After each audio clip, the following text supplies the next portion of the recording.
Welcome to the debate. I want to start today by describing a physical sensation I think we are all painfully familiar with. It's 11:30 p.m., you're tired, the lights are off, but your face is bathed in that harsh blue light. Your thumb has a cramp, but it just keeps moving. Swipe, swipe, panic, swipe, outrage. You know you should stop. You know it's making you miserable, but you're just locked in. Today, we're analyzing a text that claims this isn't just a bad habit, it's a sacred ritual of chaos. We are looking at the Principia Dum Scrollica. It is a text that manages to be absolutely hilarious and deeply terrifying at the exact same time. It's this satirical treatise on the modern digital condition, and it frames our addiction to social media as a collision of reality tunnels. It argues that we've all become, willing congregants in the church of the sacred rectangle of infinite concern, that glowing screen you just mentioned. Infinite concern is right. The text posits that we're drowning in data, but starving for context. But what makes this treatise so unique isn't just the diagnosis. I mean, we all know we're addicted. It's the proposed cure. The author suggests this suite of psychological strategies with names like maybe logic, reality tunnel tourism, and the burrow's defense. And that is exactly where I struggle with this material. The diagnosis is brilliant. It describes the user as a junkie with a refresh button, which is, it's devastatingly accurate. But the cure? The central question we need to debate today is whether these strategies, which rely on irony, absurdism, and almost a form of self-gaslighting, are actually effective tools for navigating deep-seated digital anxiety. Or are they just clever intellectual distractions that fail to address the root cause? I think distraction is maybe too reductive. My position today is that the Principia Dum Scrollica offers a necessary cognitive reframe. The text argues that doom scrolling is a narrative problem. We're telling ourselves a very specific story about the end of the world. And by treating that doom as a construction, as a reality tunnel, rather than objective truth, we can break the anxiety loop. It's about reclaiming agency by, changing the lens. And my position is that you cannot reframe a physiological response. We're dealing with an algorithm designed by some of the smartest engineers in history to hijack our dopamine receptors. The text admits we're confused primates. So relying on irony to fight a supercomputer is like trying to stop a tank by writing a limerick about it. The Ministry of Existential Collapse might be a funny name, sure, but the cortisol flooding your system is biological, not literary. Okay, well, let's start with that concept of the reality tunnel, because the text leans so heavily on this idea from the philosopher Robert Anton Wilson.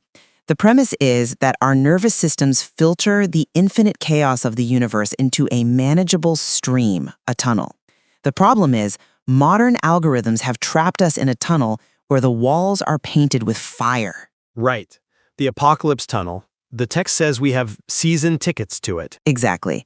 But the crucial insight is that this is one tunnel among billions. Simultaneously, right now, there's a reality tunnel where someone is obsessively nurturing a sourdough starter. There's a tunnel where someone is learning the banjo. There's a tunnel where an elderly woman is defeating a final boss in Elden Ring. The text argues that just realizing these other worlds exist and are just as real is the first step in breaking the spell. I understand the philosophy. I do. But let's look at the implementation. The text calls this reality tunnel tourism. It suggests we should deliberately expose ourselves to these other tunnels to, quote, ventilate our own. But here's the issue. The doom tunnel is loud. It screams about war, famine, economic collapse. The sourdough tunnel, it whispers about yeast. My argument is that the doom reality feels more substantial because it carries an evolutionary weight. Evolutionary weight, or is it algorithmic weight? Well, both. The text describes us as primates looking for lions on the savannah. If I'm looking for lions and you show me a picture of a loaf of bread, I'm not going to feel relieved. I'm going to feel like I'm ignoring the lions. The text describes reality tunnels colliding at the speed of fiber optic cable, creating these spectacular crashes. So if I step out of my tunnel into a flat earther's tunnel or a radical optimist tunnel, am I finding peace or am I just adding to the noise? I think you're missing the point of the tourism. It's not about finding a better tunnel. It's about realizing that the tunnel is a construct. The text defines doom as a reality tunnel with poor ventilation. By visiting the sourdough baker, you aren't saying bread is more important than geopolitical stability. You are just proving to your own brain that the doom narrative isn't total. The text says that seeing these alternate realities proves that the apocalypse has excellent marketing but a terrible attendance record. Excellent marketing is a great line, I'll give it that. But it brings me to the mechanism of control. The text introduces this character, the algorithm, as a raccoon with Wi-Fi. The raccoon is my favorite metaphor in the whole piece. It's so vivid.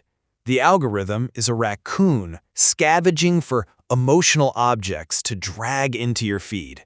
It doesn't care if the object is a cat video or a threat of nuclear war. It only cares if you look at it. My problem is that tourism, jumping between tunnels, is just giving the raccoon more places to rummage. You're still engaging, you're still feeding the beast. The confused primate brain can't distinguish between I am observing this reality anthropologically and I am consuming this reality. I have to disagree. I think the distinction is in the emotional reaction, which leads us to what is probably the most controversial strategy in the book, maybe logic. Ah, yes, Article the 7th. This is the core of the defense. The text advises that when you are presented with a binary, catastrophic thought, the world is ending, you must rewrite it to, maybe the world is ending. When you think, I am unsafe, you change it to, maybe I am unsafe. Schrodinger's catastrophe. Precisely. And I want to explain why this works, because it's not just a game of semantics, you know. Our brains and the algorithms that feed them, they thrive on binary certainty. 1 or 0, good or evil, safe or dead. Certainty triggers action. Click, share, panic. By inserting the word maybe, you introduce a value of 0.5. You break the binary code. The text claims this makes you 89% more sane. And while the number is obviously made up, the logic holds. You jam the gears of the panic machine with uncertainty. I see the appeal of the gray area, I really do. But let's play this out in the real world. Let's say I'm reading a report about a massive, irreversible climate tipping point. 84% of the content, as the text notes, is designed to convince me civilization is collapsing. If I look at a melting glacier and say, maybe the glacier is melting, I'm not being more sane. I'm being delusional. I'm denying empirical reality to save my own feelings. But it's not about denying the melting glacier. It's about denying the prophecy that's attached to it. The doom isn't the fact. The doom is the extrapolation that this means it is all over and I am powerless. Maybe logic attacks the extrapolation. It says, maybe this is the end, or maybe it's a challenge we solve. The doom is pervasive. It's in the water supply. When the control mechanisms are in your pocket, telling yourself maybe feels like a drowning man whispering, maybe I'm breathing. It's a semantic game played against a tsunami. The raccoon with Wi-Fi is throwing 17 headlines at you per minute. Can you maybe 17 times a minute? You don't have to win every single time. You just have to break the trance. The text talks about the ministry of silly apocalypses. By visualizing the algorithm as this bureaucrat in a bowler hat telling you, excuse me, you haven't panicked sufficiently about the murder hornets, you expose the absurdity. You can't be traumatized by something you're laughing at. Maybe logic combined with that satire creates a buffer. A buffer or a blindfold. That's my worry. But if we are talking about active resistance, we have to talk about the Burroughs defense. This is where the text gets really abstract, referencing William S. Burroughs and the idea that language is a virus. This is the most fascinating part to me. The text argues that doom scrolling creates a theater of self-replicating narratives. The headlines aren't just information, they're viral structures designed to reproduce themselves in your brain. Let's unpack language is a virus for a second, because it sounds like sci-fi. The idea is that words, syntax, grammar, slogans act like parasites. They invade the host, which is your brain. They use your neural pathways to replicate by making you upset or angry, and then you spread them to others by retweeting. The text says we inject ourselves with this virus 17 times before breakfast. Exactly. We are the hosts. So the Burroughs defense is the cut up.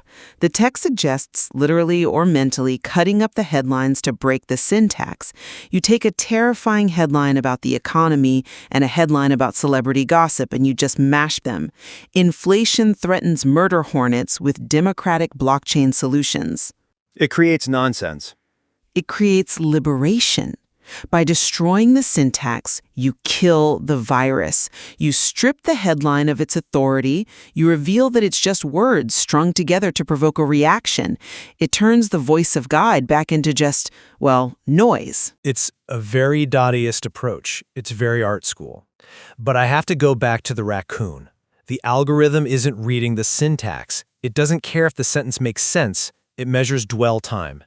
If you stop scrolling to mentally cut up a headline, you're still staring at the screen. The algorithm just thinks, oh, they're engaging with this content. Send more. But you're engaging with a different intent. The machine doesn't know your intent. It just knows you're there. You might be laughing at the absurdity of blockchain murder hornets, but your eyes are glued to the sacred rectangle. You are still in the ritual. The only way to win against the machine that wants your attention is to deny it attention completely. You can't outthink the code. You have to unplug the machine. Which brings us to the FNORDs. The FNORDs. Yes, we have to explain the FNORDs. It's a concept from the Illuminatus trilogy, which this text borrows from heavily. FNORDs are the invisible words, or the pressure between the lines that condition you to feel fear. When you read a news story, the facts are there, but the framing, the subtle use of passive voice, the alarming adjectives, those are the FNORDs. The text argues that once you learn to see the FNORDs, to see the manipulation mechanism, you stop reacting. You don't need to unplug the machine if the machine can no longer scare you. See, I think that's incredibly optimistic. It assumes we can all become these hyper-rational observers who can spot the manipulation in real time while our biology is being hacked. It's asking a lot of the confused primate. And this leads to the ultimate contradiction in the text, and the one I find most troubling. The conflict between being an agent of chaos and the advice to touch grass. The rumored sixth stage of the path. Right.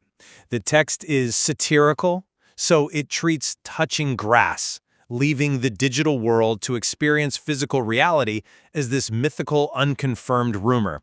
It says it's not peer-reviewed, but then in the conclusion it pivots and explicitly says, scroll less, touch grass more. It's the only earnest instruction in the whole book. But is it compatible with the rest of the philosophy? If we are, as the text claims, participating in a sacred ritual of chaos where we offer our attention to Eris, the goddess of discord, well then, leaving the ritual is blasphemy. More importantly, I want to ask about the ethics of touching grass. The ethics? How can walking in a park be unethical? Think about the reality tunnel again. If 84% of the content is screaming that the world is burning, and let's be honest, in many ways the world is burning, is touching grass an act of self-care, or is it an act of abandonment? The text jokes that we treat the end of the world like horoscopes written by caffeinated squirrels. But if the warning is real, isn't ignoring it negligent? If everyone touches grass, who grabs the fire extinguisher? That is the guilt the algorithm wants you to feel. That is the ultimate FNORD. The idea that if you personally do not witness every disaster, you are letting it happen. The text fights back against this. It reminds us of the exposition section, that outside the tunnel, people are planting tomatoes. The tomatoes are real. The soil is real. The text argues that the apocalypse has excellent marketing but a terrible attendance record. Meaning the world keeps not ending? Meaning that constantly witnessing the trauma of the world doesn't actually help the world. It just paralyzes you. Touching grass isn't abandonment, it's recalibration. You cannot be a useful human being if you are a junkie with a refresh button. The text is giving you a permission slip to say, the world will survive my absence for an hour. But the withdrawal is real. And this is where I think the text glazes over the difficulty. It implies you can just choose to step away with anthropological curiosity. But if you take a phone away from a heady user, they don't feel curiosity. They feel phantom vibrations. They feel the fear of missing out on the end. The sacred rectangle provides structure. Even if that structure is everything is horrible, that is still a structure. Touching grass is unstructured. It can be boring. And that boredom is the medicine. Or the poison, depending on your dopamine levels. Now, look at how the text ends. It invokes Eris again. Hail Eris, all hail Discordia. It frames the universe not as a tragedy, but as an improvisational jazz band. A jazz band that sometimes plays loud, dissonant screaming. Yes, sometimes it sounds like noise, sometimes the saxophone is on fire, but the point is that it's improvised. It's not a pre-written script of doom. When you accept that the universe is messy, chaotic jazz, you stop trying to control it by scrolling. You realize that your anxiety was an attempt to predict the next note, but you can't predict the next note, so you might as well listen to the music. I will admit, I prefer the jazz metaphor to the Greek tragedy metaphor. A tragedy implies the ending is already written. Doom scrolling is essentially reading the script over and over again to see if the ending changes. The text is telling us, throw away the script. Exactly. Throw away the script. Cut up the headlines. I'm still skeptical that irony can save us. I think the raccoon with Wi-Fi has better engineering than our philosophy does. But I will concede this. The Principia Doom Scrollica correctly identifies that the battleground is not the phone. The battleground is the meaning we assign to the pixels on the phone. That is the key. The map is not the territory.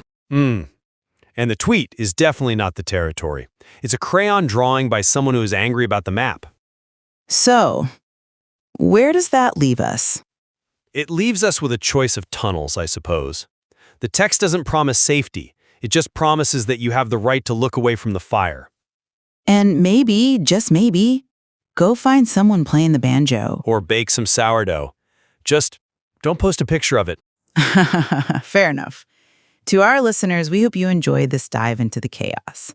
Consider which reality tunnel you are currently occupying and maybe remember to check the ventilation. And watch out for the raccoon. Thanks for listening to The Debate.